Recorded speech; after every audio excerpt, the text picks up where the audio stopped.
The doors of the Galactic Council chamber weighed more than most Earth buildings. They were carved from solid neutronium, harvested from the heart of a dead star.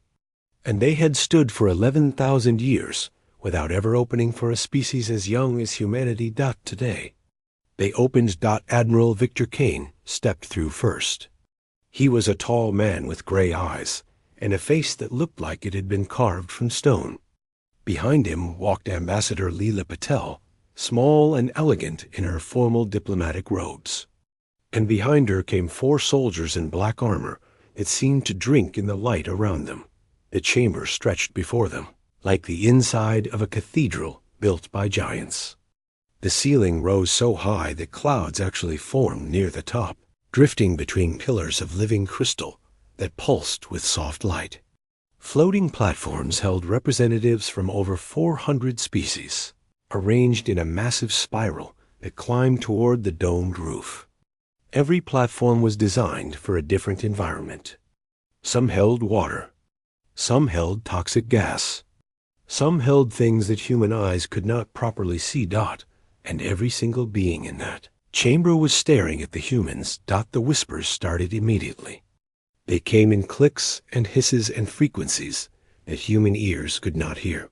But the translation implants converted them into words that burned in the minds of the human delegation.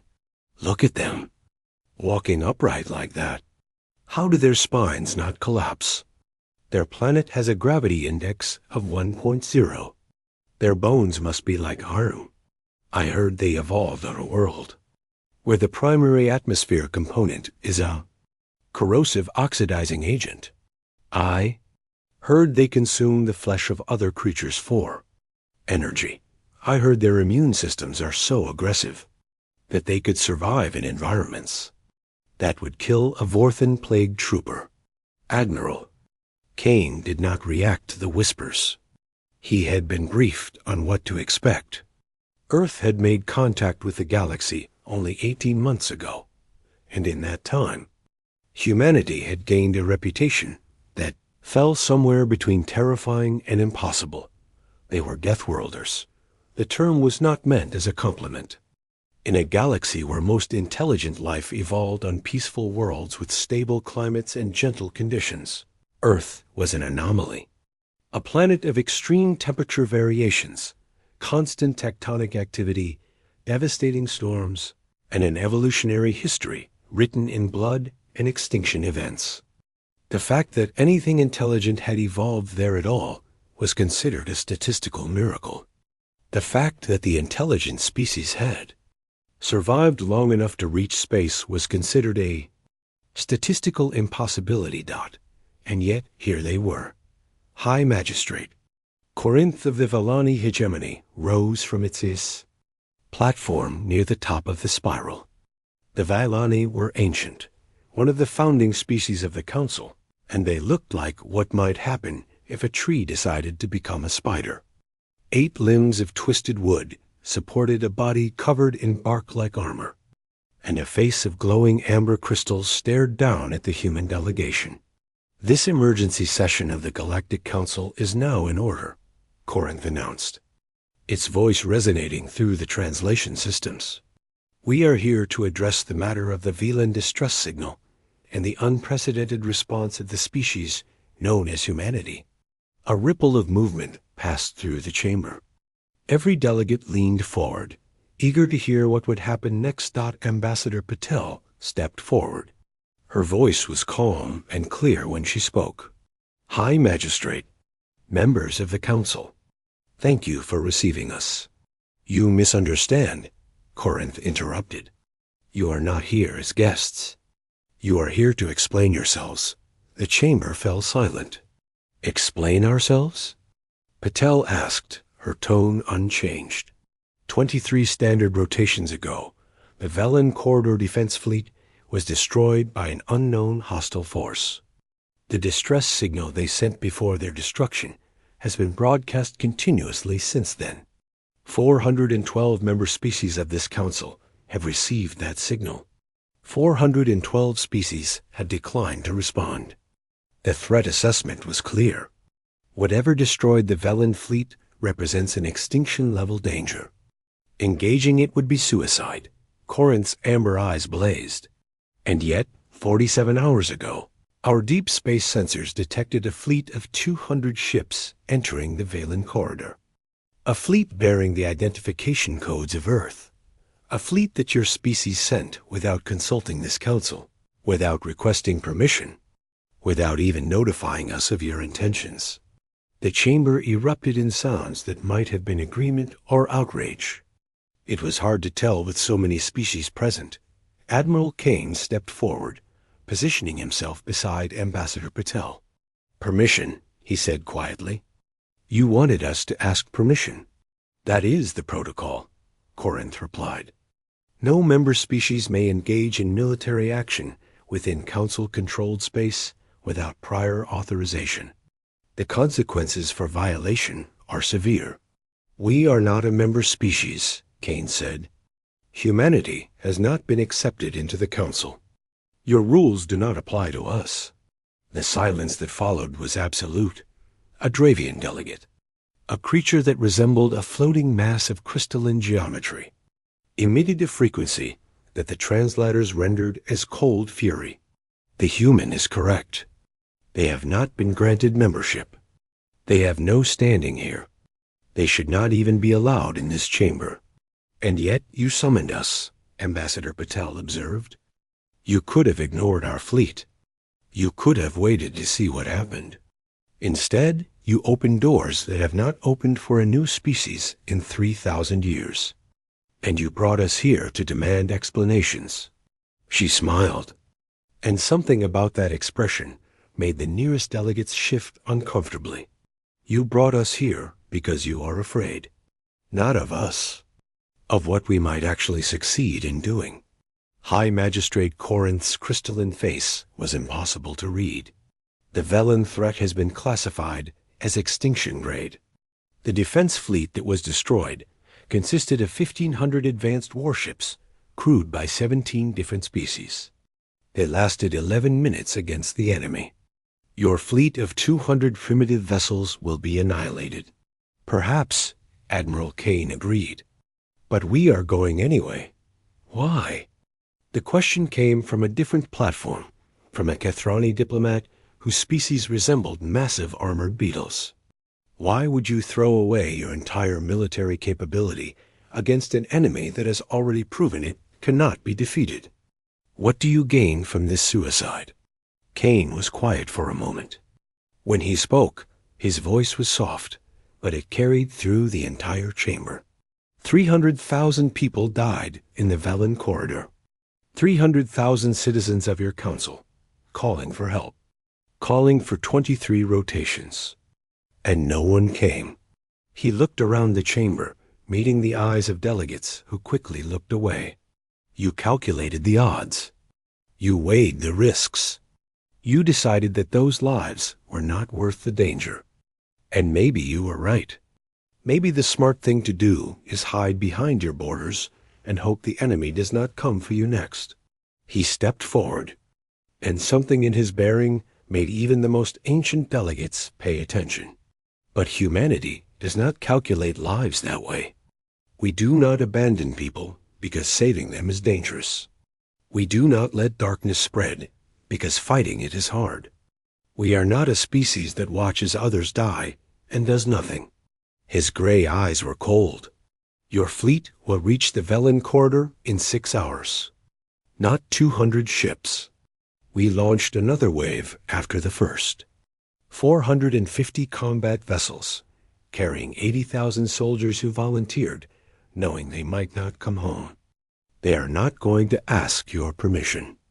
They are not going to wait for your authorization. They are going to fight. High Magistrate Corinth leaned forward, its amber eyes blazing. And when you fail, when your ships are destroyed and your soldiers are dead and the enemy continues its advance, what then? Admiral Kane smiled. It was not a pleasant expression, and we will send more. The chamber was silent. You do not understand what you are facing, Corinth said slowly. This enemy does not negotiate. It does not take prisoners. It does not stop. It is a force of pure destruction, and nothing in this galaxy has ever defeated it. Nothing in this galaxy has ever been human, King replied. We are not like you. We were not raised on gentle worlds with stable climates and peaceful evolution. We come from a planet that tried to kill us every single day for 4 billion years. Ice ages, supervolcanoes, asteroid impacts, plagues that killed 90% of everything alive. We survived all of it.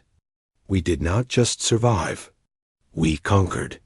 He gestured toward the soldiers standing behind him. Those 4 soldiers have been trained since birth to fight in conditions that would kill any species in this chamber. They can survive in vacuum for 3 minutes. They can function in gravity fields that would crush your bones to powder. They can keep fighting with injuries that would put a Dravian warform into permanent shutdown. His voice hardened. You call us Deathworlders, like it is an insult. But you are right. We from a world of death. And we have learned to bring that death with us wherever we go. Ambassador Patel stepped forward again, her diplomatic composure restored. The Council has a choice. You can condemn our actions, declare us enemies, and try to stop us.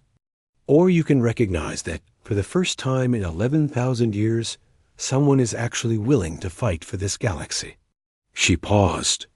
Our fleet reaches the combat zone in 6 hours.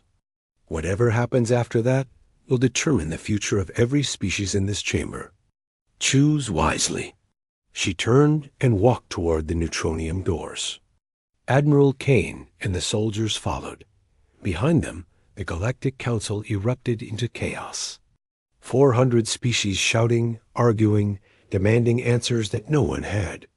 But through it all, High Magistrate Corinth remained silent, watching the humans leave with amber eyes that held something that might have been fear, or might have been hope. The doors closed behind the human delegation, and the galaxy held its breath in 6 hours. Everything would change. Terran First Fleet dropped out of hyperspace at the edge of the Velen corridor, and every sensor operator in the galaxy felt their blood run cold. Commander Yuki Tanaka stood on the bridge of the Taze Prometheus, watching the tactical display populate with data. Around her, the crew moved with quiet efficiency, their faces illuminated by the soft glow of holographic screens. They had trained for this moment for years.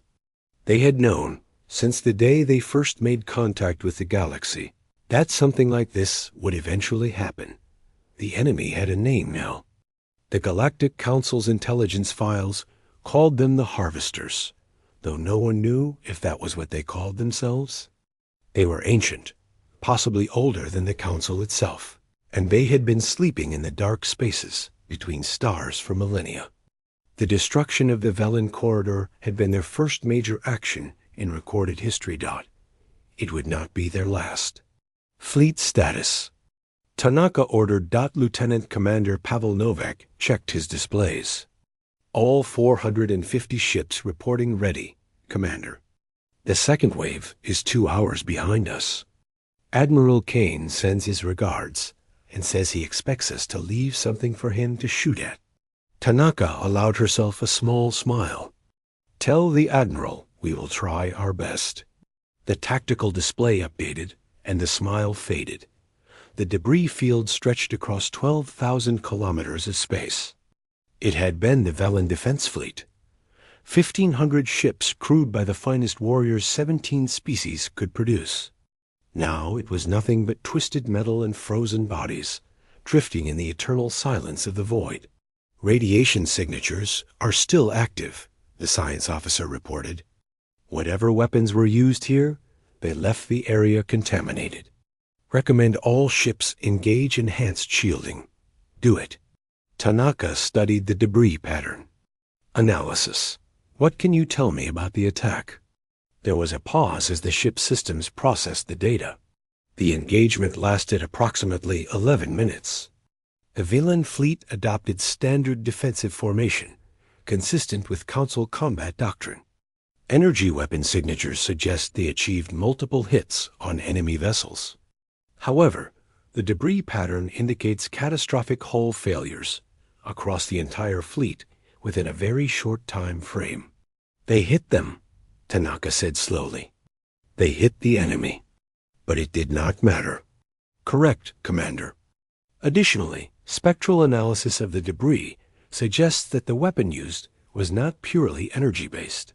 There are organic compounds present in concentrations that cannot be explained by the destruction of the ships alone. Organic compounds? Yes, Commander. The enemy weapons appear to be biological in nature. The bridge fell silent. Every crew member understood what that meant. Biological weapons were unpredictable, adaptive, and terrifying. They could evolve to counter defenses, spread through populations, and turn victories into defeats without warning. And they were about to fight something that used them as standard armament.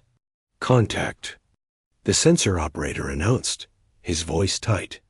Multiple signatures emerging from the inner corridor. Range, 40,000 kilometers. Count, 250. No, wait, 300. Still climbing. Tanaka watched the display as red icons multiplied across the screen. 500. 700. 1,000. 1,200 enemy vessels confirmed, the operator said. They are moving to intercept. Tanaka felt her heart rate increase, but her voice remained steady. Fleet status. 450 ships, Commander. All weapons online. Shields at maximum. She was outnumbered nearly 3-1. The Council would have called it suicide. They would have ordered a retreat, regrouped, waited for reinforcements that might never come. But Tanaka was not from the Council. All ships. She said into the fleet-wide channel, "This is Commander Tanaka. You have all seen the debris. You know what we are facing. The enemy believes we will run, like everyone else has run. They believe we will calculate the odds and decide that survival is more important than victory." She paused. They are wrong. On 450 ships, crew members straightened in their seats. We are not here to survive. We are here to fight. We are here to show this galaxy what happens when you threaten the innocent and no one else is willing to stand up. We are here because 300,000 people died calling for help, and we are the only ones who answered. Her voice hardened. Today, we teach the harvesters what it means to face a Deathworlder fleet. Today, we show them that humanity does not run. Today, we make them afraid. She turned to her tactical officer. All ships advance. Attack Formation Delta. Target the lead elements and hit them with everything we have. Lieutenant Commander Novak hesitated for just a moment. Commander, they outnumber us 3-1. Standard doctrine recommends. I am aware of standard doctrine, Tanaka interrupted. I am also aware that standard doctrine got 1,500 ships killed in 11 minutes. We are not going to fight like a council fights. We are going to fight like humans. She pointed at the tactical display. The enemy expects us to hang back, engage at range, try to pick them off. They are designed to counter that. Their biological weapons are optimized for long-range engagement, where they have time to adapt to our defenses. Her finger traced a line directly toward the enemy formation. So we are not going to give them time. We are going to close the distance so fast they cannot react. We are going to get in close where their weapons are less effective and our weapons are devastating. And we are going to tear them apart. Novak stared at her for a long moment. Then he nodded. All ships, attack Formation Delta. Advance at maximum acceleration. Weapons free on Commander's mark. The Terran First Fleet surged forward. On the bridge of the Prometheus, Tanaka watched the range counter drop. 40,000 kilometers. 30,000. 20,000. At this speed, They would reach the enemy formation in less than 4 minutes. The harvesters did not retreat. They did not change formation.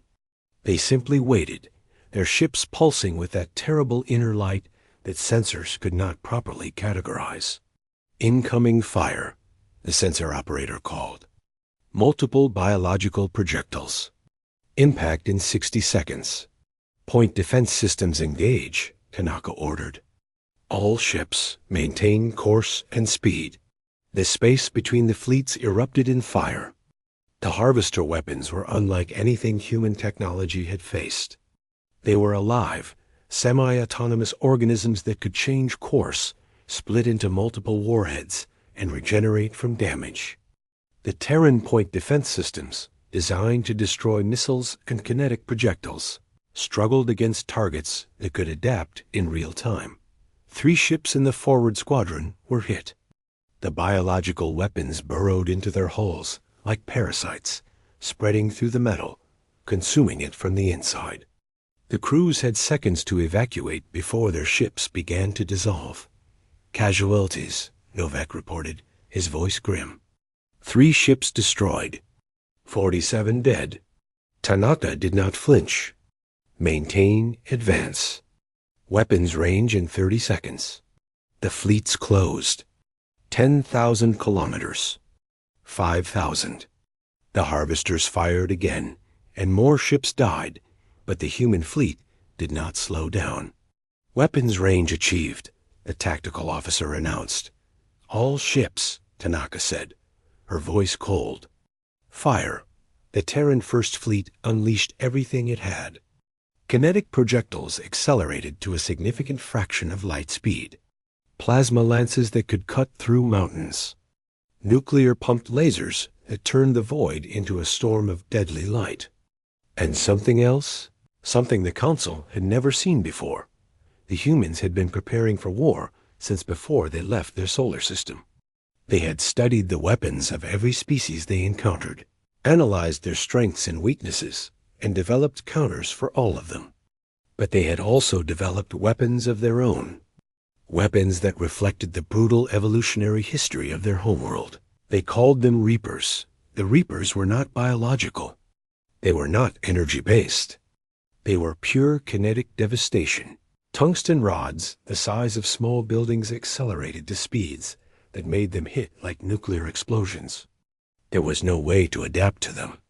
There was no way to defend against them. They simply struck, and whatever they hit ceased to exist. The first Reaper volley tore through the O, harvester formation like a hurricane through paper. 20 ships vaporized instantly. 30 more were crippled. The biological weapons that had seemed so terrifying moments ago could not function when the ships carrying them were being reduced to atoms. The harvesters reacted. They began to spread out, to adapt, to bring their superior numbers to bear. But they were too slow. The Terran fleet was already among them, weapons firing continuously, maneuvering with a speed and aggression that the ancient enemy had never encountered. Boarding parties ready, Novak reported. Target, enemy command vessel. Tanaka studied the display. In the center of the harvester formation, one ship was larger than the others, pulsing with a different frequency. The command vessel, the brain of the fleet. Launch the Marines, she ordered. 8 assault shuttles detached from the Prometheus and drove directly toward the enemy flagship. They were not large, but they were fast, armored with the same materials that protected battleships, and crewed by soldiers who had trained their entire lives for exactly this moment. Sergeant Major Victor Reyes led the assault. He was a large man, broad-shouldered and scarred, with eyes that had seen too much death to be afraid of anything anymore. As his shuttle punched through the outer hull of the Harvester command ship, he felt nothing but cold determination. 30 seconds to contact, the pilot announced. Atmosphere analysis. Toxic. Gravity fluctuating. Temperature -80 Celsius. Reyes smiled inside his helmet. Sounds like a nice day. The shuttle crashed through the inner wall of the alien ship, and the Marines poured out into a nightmare. The interior of the harvester vessel was alive, walls of pulsing organic matter that seemed to breathe and shift. Tentacles erupted from surfaces, creatures emerged from hidden chambers, and the air itself seemed to fight against them. The Marines fought back. Their weapons were designed for close combat. Plasma cutters and armor-piercing rounds and grenades that could level buildings. They moved through the ship like a virus, killing everything in their path, pressing forward toward the central chamber where the harvester, intelligence controlled its fleet. Reyes lost 12 soldiers in the first 3 minutes. He lost another 8 in the next 2. But he did not stop. He could not stop. The entire battle, the entire fate of the Velen corridor, depended on what happened in the next few minutes. He reached the central chamber with 19 Marines still standing. The door was a wall of living tissue that seemed to scream when they cut through it. Inside was the Harvester Queen. She was enormous. A mass of tentacles and eyes and mouths that filled a chamber the size of a cathedral. She was ancient, possibly millions of years old, and she had controlled fleets that had destroyed civilizations before humanity had even learned to use fire, and she was afraid. Reyes could see it in the way her tentacles writhed, in the frequency of her screaming, in the desperation with which her final defenders threw themselves at the humans. She had never faced anything like them. She had never met a species that would charge into certain death just for the chance to hurt her. Charge set, one of his soldiers reported. 30 seconds to detonation. Reyes nodded. All units fall back. Get to the shuttles. He was the last one out. He walked backward through corridors that were collapsing around him, firing at anything that moved, his armor scarred and blackened, but still functional. He reached the shuttle with 2 seconds to spare. The nuclear charge detonated. The harvester. Command ship came apart in a bloom of fire that lit up the entire corridor. And across the battlefield, the other harvester ships began to falter. Without their queen, they lost coordination, lost purpose, lost the cold intelligence that had made them so deadly. The Terran First Fleet tore them apart. When it was over, 800 harvester ships had been destroyed. The humans had lost 93 vessels and 4,200 soldiers. It was the most decisive victory against the harvesters in galactic history, and it was only the beginning. Commander Tanaka stood on her bridge, watching the debris of the enemy fleet drift through space. Signal from the second wave, Novak reported. Admiral Kane asks if we need assistance. Tanaka almost laughed. Tell him we saved a few for him, and tell him to hurry. I have a feeling this is not over. As if in answer, the long-range sensors began to alarm. More contacts were emerging from the deep corridor. Many more. The first battle was won. But the war had just begun. The second battle of the Velen corridor lasted 36 hours. Admiral Victor Kane stood on the bridge of the Tay's Vengeance, his flagship, and watched the galaxy burn. The tactical display showed a nightmare of overlapping contacts, friendly and hostile ships so intermingled that it was sometimes impossible to tell them apart. The harvesters had brought 3,000 ships to this fight, and they had learned from their first defeat. They had learned to fear humans. It showed in their tactics. They no longer closed to engagement range. They hung back, launching wave after wave of biological weapons, trying to wear down the human fleet through attrition. They targeted the Marine assault shuttles first, having learned what happened when human soldiers got inside their ships.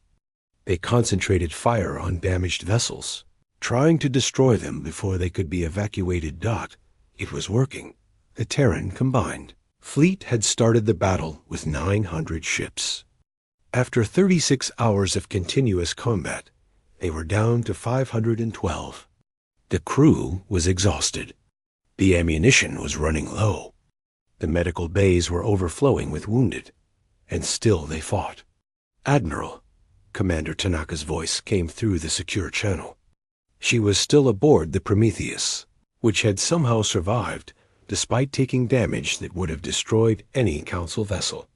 "We cannot maintain this pace. The crews are operating on stimulants. We have lost 40% of our escort screen. Recommend tactical withdrawal to resupply position." Kane stared at the display. She was right. Every military textbook ever written would agree with her. The smart thing to do was fall back, regroup, wait for reinforcements from Earth. But the enemy was not waiting.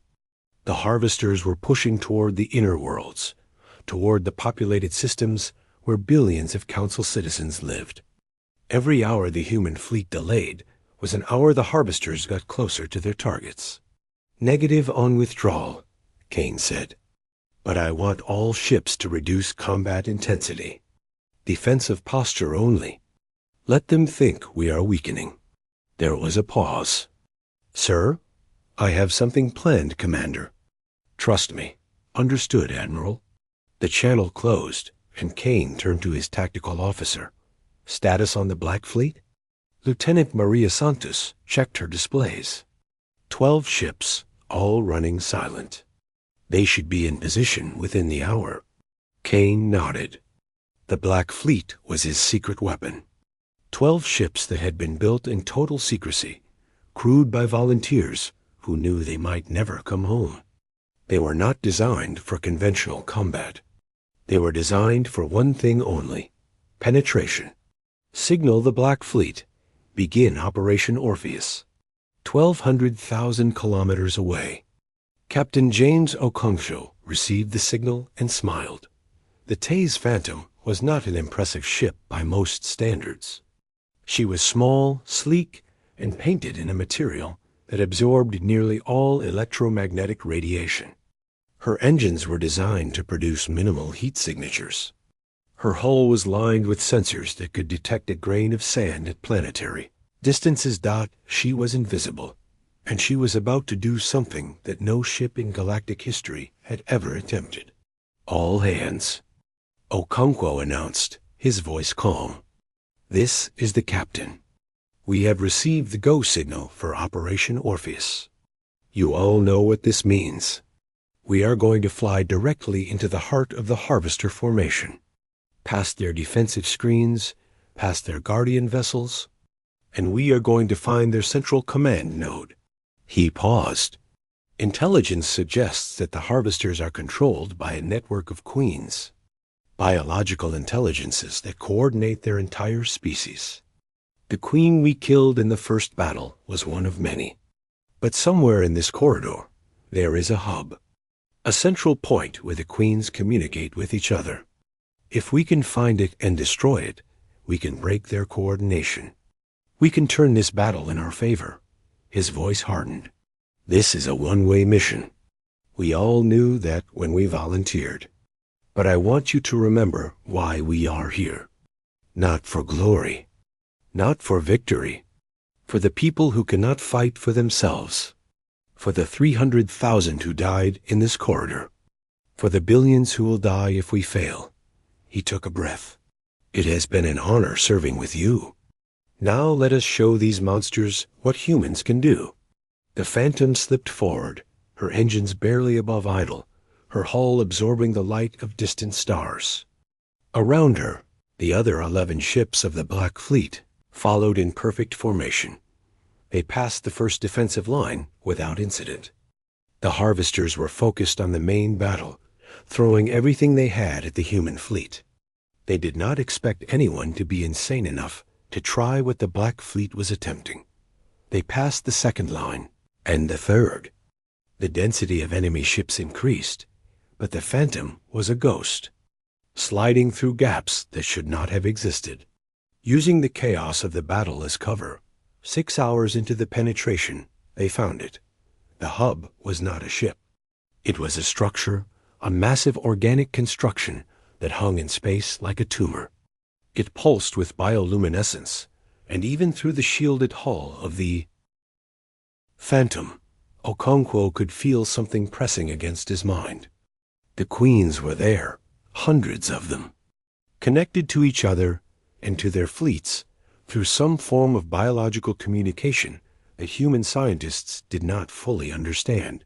Target acquired, the sensor officer reported, recommending Strike Package Alpha. Okonkwo studied the readings. The hub was massive, larger than a small moon. It would take everything the Black Fleet had to destroy it. Negative on Alpha, he said. We need to confirm the intelligence first. If this is not the primary hub, if there are others, then destroying it will accomplish nothing. Sir, we do not have time for, we will make time. Okonkwo turned to his communications officer. Can you tap into their network? The officer, a young woman named Aisha, hesitated. Theoretically, yes. The biological signals they use operate on frequencies we can intercept. But if I try to access their network, they will know we are here. How long do you need? 30 seconds to establish connection. Another 30 to download their network architecture. After that, ... double quotes.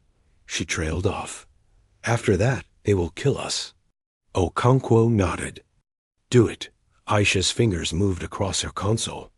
The ship's systems hummed as they reached out toward the alien network, probing, searching, connecting. I am in, she announced. Downloading now. 15 seconds. The Phantom trembled. On the tactical display, contacts began to change color. The harvesters knew they were there. 20 seconds. Enemy ships began to turn, began to converge on their position. The first biological weapons were already launching. 25 seconds.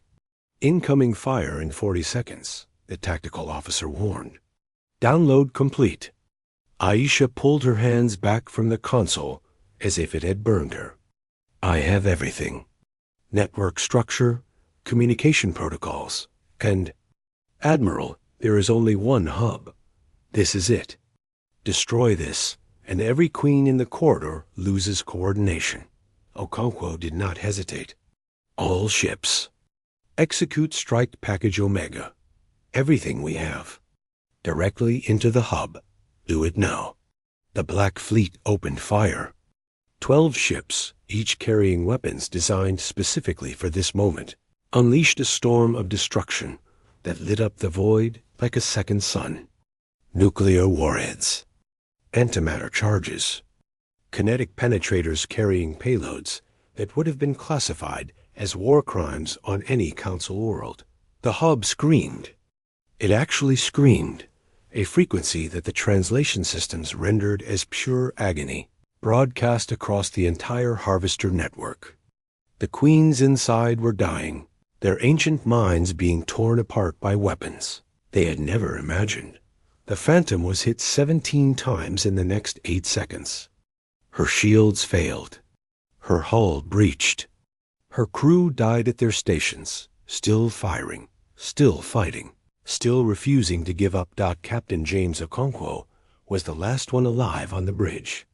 He watched through dying sensors as the hub collapsed in on itself, as the light of its destruction outshone the stars. For Earth, he whispered, the Phantom died, but the hub died with it. Across the Velen corridor, the effect was immediate and catastrophic. The Harvester fleet, suddenly without coordination, without the unified intelligence of their queens, fell into chaos. Ships began firing on each other. Others simply stopped moving, their biological systems shutting down without direction. Admiral Kane watched it happen on his tactical display.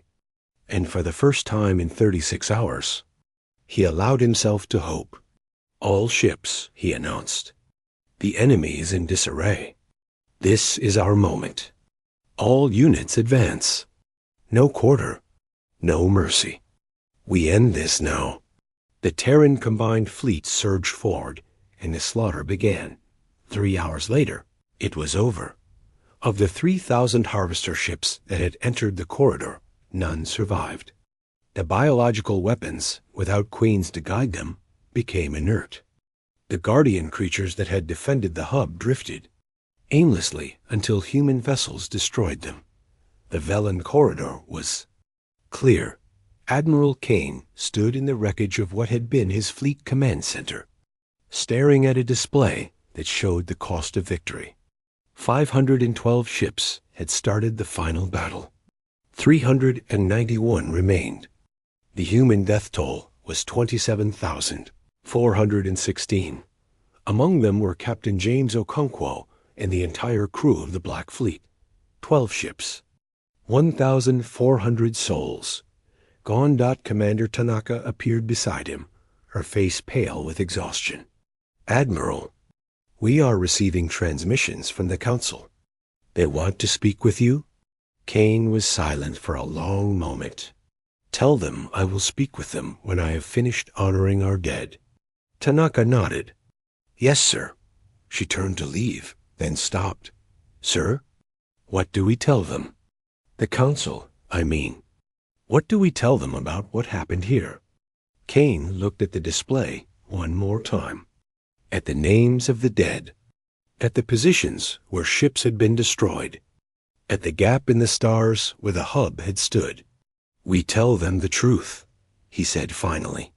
We tell them that humans came to the Velen corridor because no one else would. We tell them that we lost 27,000 people saving a galaxy that treated us with contempt. We tell them that the threat is neutralized. For now, but there may be more hubs, more queens, more battles to come. He paused. And we tell them that the next time darkness threatens this galaxy, they should remember who answered the call. Because next time, we might not be so generous. He turned and walked away, leaving Tanaka alone with the ghosts of the fallen. The war was over, but the reckoning was just beginning. The Galactic Council. Chamber was silent when Admiral Victor Kane walked through the neutronium doors for the second time. It had been 47 days since the Battle of the Velen Corridor. 47 days since humanity had done what 400 species could not. 47 days since the galaxy had learned to fear the Deathworlders. But this was not a celebration. This was a trial. Kane walked alone this time. Ambassador Patel had remained on Earth, advising the planetary government on how to respond to what was coming. The soldiers were gone. Reassigned to the fleet, it was even now patrolling the outer rim for signs of remaining harvester activity. Kane faced the assembled delegates of 400 worlds with nothing but his uniform and his reputation. High Magistrate, Corinth rose from its platform, amber crystals blazing. Admiral Victor Kane of Earth, you stand before this Council accused of violations of galactic law. You deployed military forces in Council-controlled space without authorization. You engaged in offensive operations against a species that had not been formally designated as hostile. You developed and deployed weapons that exceed the limits established by the Accords of Peaceful Development. Corinth's voice echoed through the chamber. How do you plead? Kane did not hesitate. Guilty. The chamber erupted in noise. Delegates from dozens of species shouted questions, objections, demands for clarification. The translation system struggled to keep up with the chaos. Corinth raised 3 of its limbs, calling for order. You admit to these charges? I do. Kane's voice was calm, steady. I deployed military forces without authorization because authorization would have taken months, and people were dying. I engaged the harvesters without formal designation because they were killing civilians, and that was designation enough. I used weapons that exceeded your limits because your limits were designed for civilized warfare, and the harvesters are not civilized. He looked around the chamber. I broke every law you have, and I would do it again. A Dravian delegate, its crystalline form flickering with agitation, projected a frequency that translated as cold rage. You admit to war crimes. You admit to violating the treaties that have maintained peace in this galaxy for 11,000 years. And you stand there without remorse? Remorse? Kane's eyes hardened. I lost 27,000 people saving this galaxy. 27,000 humans who volunteered to die for species that would not lift a finger to help them. 27,000 families on Earth who will never see their loved ones again. His voice dropped. Do not speak to me about remorse. The chamber fell quiet. High Magistrate Corinth studied Kane for a long moment. You present an interesting problem, Admiral.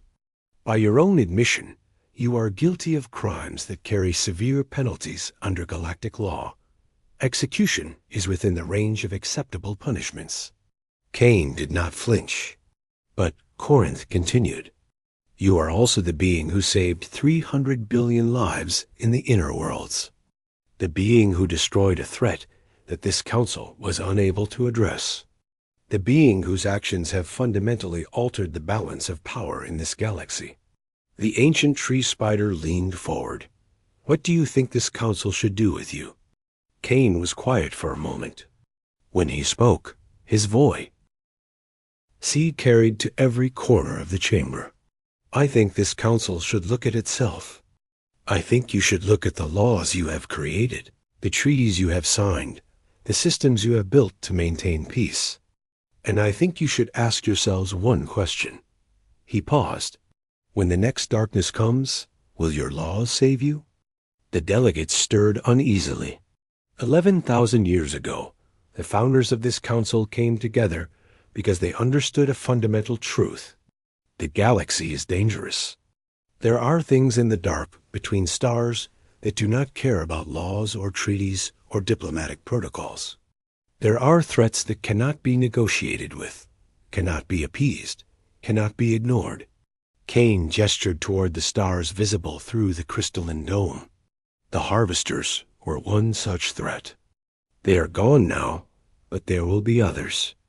There are always others. And when they come, you will need beings who are willing to do what is necessary. Beings who will break your laws, violate your treaties, and deploy weapons you consider unacceptable.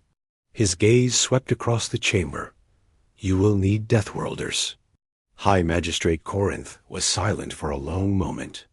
You are asking us to make an exception, to allow humanity to exist outside the framework of galactic law. No, Kane shook his head. I am asking you to create a new framework, one that acknowledges the reality of what we are and what we can do, one that gives humanity a role in the defense of this galaxy, not as criminals to be prosecuted, but as guardians to be called upon when all other options have failed. A Kethrani diplomat, one of the massive armored beetles, rose from its platform. You ask for much, human.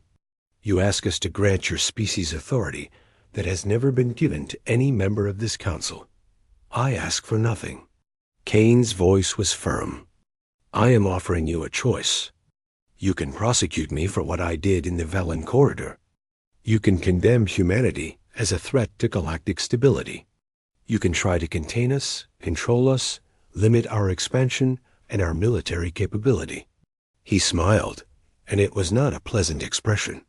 Or you can accept that the galaxy has changed, that humanity is here, and we are not going away, that when darkness threatens, we will answer, whether you ask us to or not, and that your best option is to work with us, not against us. The chamber was utterly silent. Then, from one of the upper platforms, a voice spoke. It came from a Varaxian, one of the massive armored centipedes that were the most feared warriors the council had ever produced. The human speaks truth. Every head turned.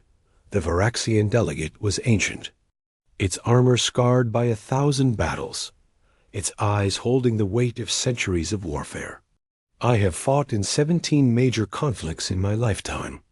I have seen species rise and fall, empires crumble, civilizations burn.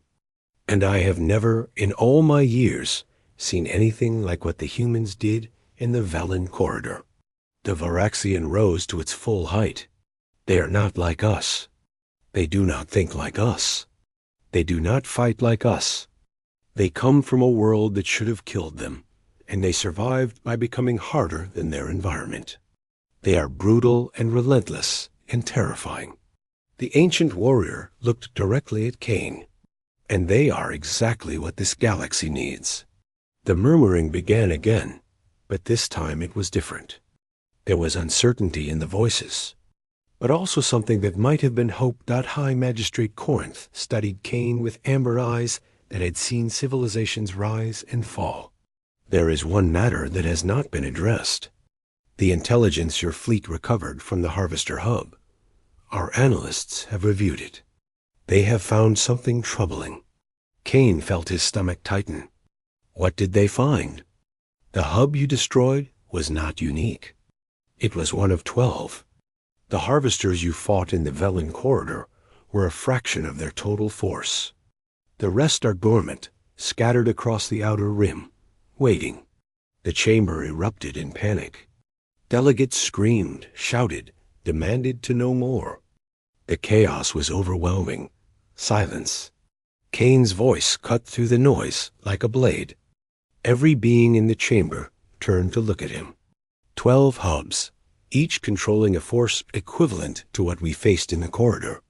That is approximately 36,000 ships. Our current fleet number's 1,200. Even with maximum production, we cannot match those numbers for decades. He looked at High Magistrate Corinth. But we do not need to match them. We need to destroy the hubs before they wake.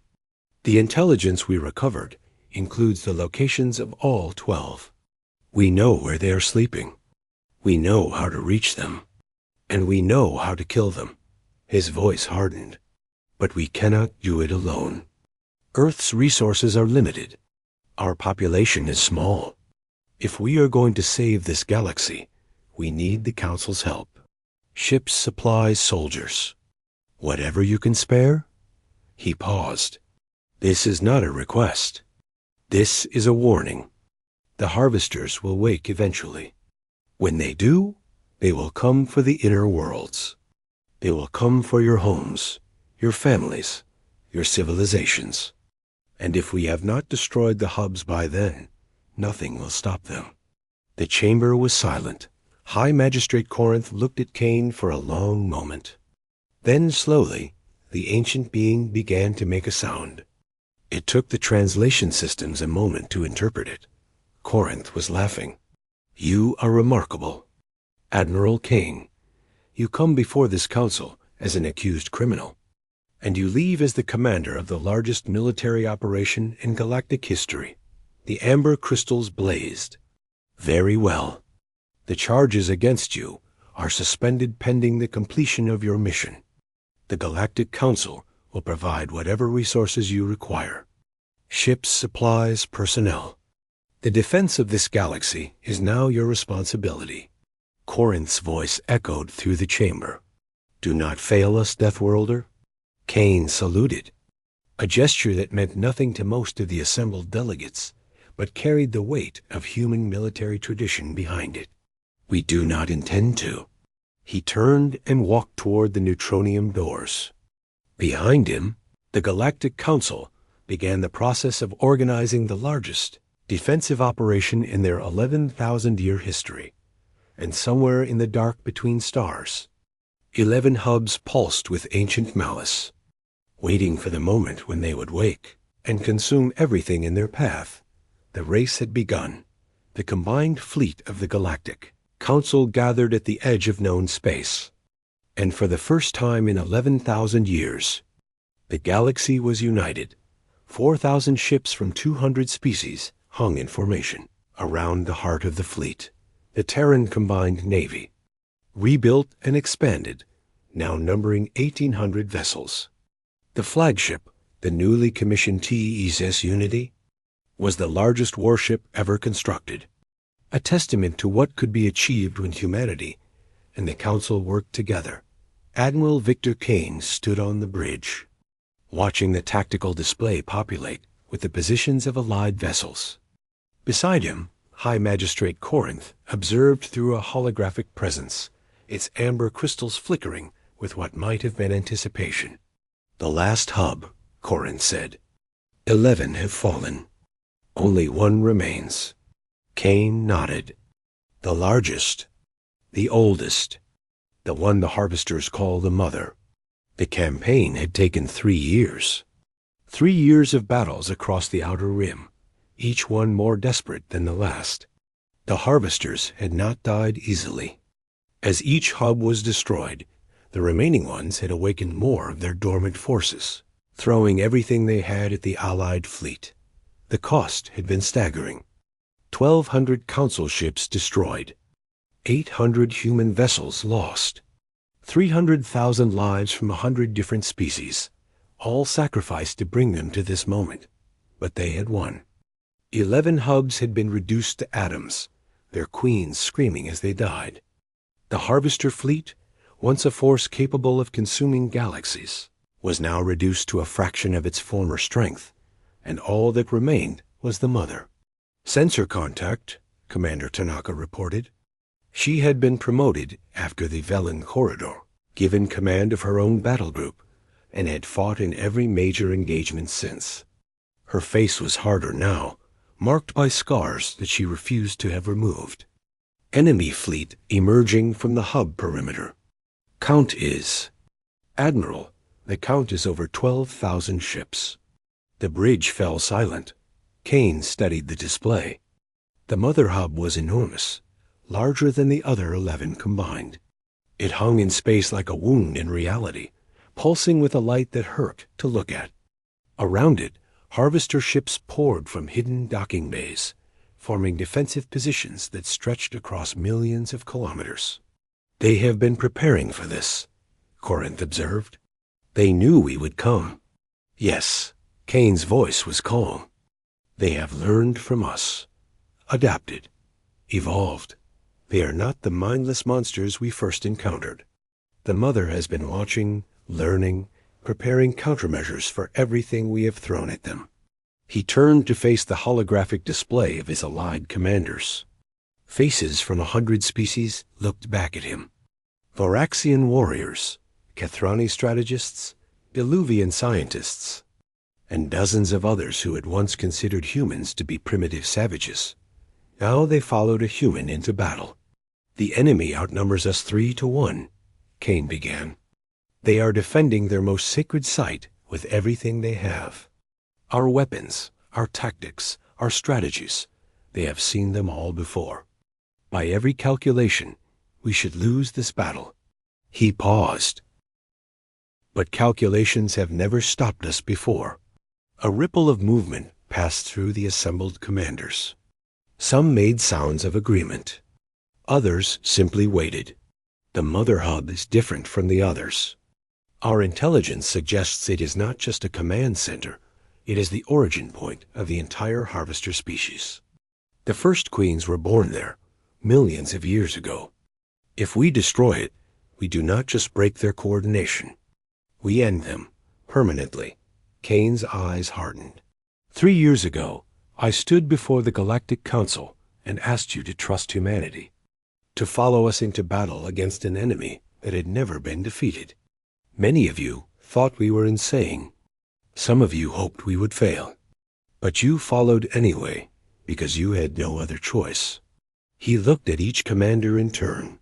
Today, I am asking you to trust us one more time, to follow us into the heart of the enemy's power and help us end this war forever. Not because you have no choice, but because we have earned that trust. Because we have bled beside you, died beside you, and proven that when we say we will fight to the end, we mean it. His voice rose. Today, we show the harvesters what happens when a galaxy stands united. Today, we show them that their time of terror is over. Today, we end this. The commanders responded with sounds and gestures that meant approval in their respective cultures. The translation systems rendered them as a single word, echoing across the fleet. Together. The Allied fleet advanced. The battle began with fire. The harvesters launched their biological weapons in waves. Millions of semi-autonomous organisms designed to burrow through hulls and consume crews. The Allied point defense systems, refined through 3 years of war, destroyed most of them. The rest were met by boarding parties, who had learned to fight the biological horrors, hand to dash, hand. The fleets closed, and the killing began in earnest. Kane watched the tactical display as ships died on both sides. The harvesters were fighting with a desperation they had never shown before. They knew this was their last stand. If the mother fell, their species would be extinct. But the Allied fleet was fighting with something more powerful than desperation. They were fighting with hope. "Admiral," Tanaka's voice cut through the chaos, "the Varaxian assault group has breached the outer perimeter. They are requesting support for a push toward the hub." Kane nodded. "Send the 3rd battle group to reinforce them. And tell General Korath that I expect him to lead from the front." "He already is, sir." Despite everything, Kane smiled. The Varaxians had been the hardest to convince, the most skeptical of human leadership. Now they were the first into every battle. Their massive armored forms, leading charges that would have been suicide. For any other species, the war had changed them. All. Signal from the Kethrani science vessel. The communications officer reported. They have completed their analysis of the hub structure. They believe they have found a weakness. On screen, the display shifted to show a schematic of the mother hub. Deep within its organic structure, a chamber pulsed with a different frequency than the rest. "This is the primary cortex," the Kethrani scientist explained, her beetle-like form illuminated by the glow of her equipment. "It is where the original queen consciousness resides, the template from which all other queens were created. If we can deliver a sufficient explosive payload directly to this location, the cascade failure will destroy the entire hub. Can we get a ship in there?" "Negative. The organic defenses are too dense. Any vessel attempting penetration would be destroyed before reaching the cortex." Kane studied the schematic. "What about a smaller delivery system? Something that could navigate the internal passages?" "Theoretically possible. But the payload required to destroy the cortex is too large for any autonomous system we have. It would need to be carried by a crewed vessel. A very small crewed vessel." The bridge was silent. "I will do it." Everyone turned. Commander Tanaka had stepped forward, her scarred face set with determination. "Admiral, I have piloted through Harvester internal structures before. I know their layout, their defenses, their blind spots. Give me a fast attack ship and a nuclear payload, and I will put it right in the mother's brain." "Commander, that is a one-way mission. I know." Tanaka's voice did not waver. "But someone has to do it, and I am the best pilot you have." Kane looked at her for a long moment. He thought about the thousands who had already died in this war. He thought about the billions who would die if they failed. He thought about the weight of command, the burden of sending good people to their deaths. "Approved," he said quietly. "Take the best ship in the fleet." "And Commander?" Tanaka paused at the door. "Make it count." She saluted, a crisp human gesture that had somehow become standard across the Allied fleet. Then she was gone. A battle raged for another 6 hours. The Allied fleet pushed deeper into the Harvester perimeter, trading ships for ground, sacrificing escorts to protect the capital ships that were hammering the enemy with everything they had. And at the heart of the chaos, a single fast attack ship slipped through the defensive lines, running silent, dodging biological weapons and guardian organisms. Racing toward the mother hub. Commander Yuki Tanaka piloted the ship alone. The rest of the crew had been ordered off, transferred to other vessels before the final approach. This was her mission, her sacrifice, her choice. The hub loomed before her, a nightmare of pulsing organic matter that stretched across her entire field of vision. She dove toward it, her ship's sensors screaming warnings as the biological defenses detected her presence. She did not slow down. The outer membrane parted around her ship, organic tissue tearing as she burned through at velocities that should have been impossible. The internal passages were a maze of pulsing corridors and deadly obstacles, but she had memorized the schematic. She knew where she was going. The cortex chamber appeared on her sensors. It was close now. So close. A guardian organism slammed into her ship, tearing away a section of the hull. Alarm screamed. The nuclear payload was still intact, but her engines were failing. Tanaka smiled.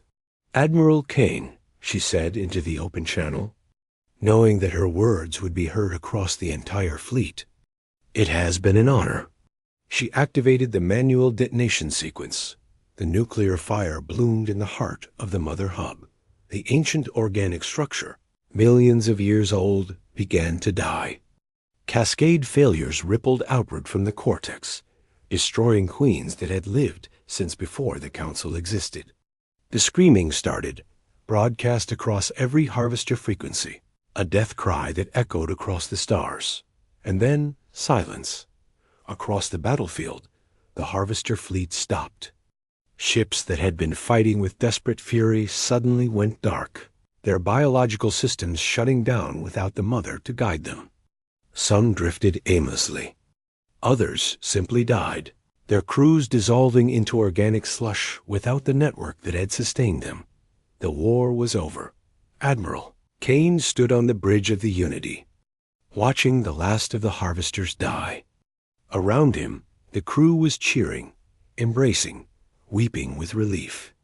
Across the fleet, similar scenes were playing out on thousands of ships from hundreds of species. But Kane was silent. He was thinking about Commander Tanaka, about Captain Okonkwo and the Black Fleet, about the 300,000 souls who had given their lives to bring them to this moment. "Admiral, High Magistrate." Corinth's holographic form appeared beside him. "On behalf of the Galactic Council, I offer our deepest gratitude. What you have accomplished here will be remembered for as long as our civilization endures." Kane nodded slowly. "Thank you, High Magistrate. There will be celebrations. Honors. Your species will be granted full membership in the Council, with all the rights and responsibilities that entails. I know." Corinth studied him with ancient amber eyes. "You do not seem pleased." Kane was quiet for a long moment. "We lost a lot of good people to get. Here, humans, Varaxians, Kethrani, Diluvians, species that 3 years ago wanted nothing to do with each other, fighting and dying side by side." He turned to face the hologram. "I am not pleased because this should never have happened. The harvesters should have been stopped millennia ago, before they killed trillions. The Council should have had the strength to face them. Instead, you waited until there was no other choice, and then you called on a species you considered barbarians to save you." Corinth was silent. "But I am also proud," Kane continued. "Proud of what we accomplished together. Proud that when the darkness came, we did not run. Proud that my species could show the galaxy what we are capable of."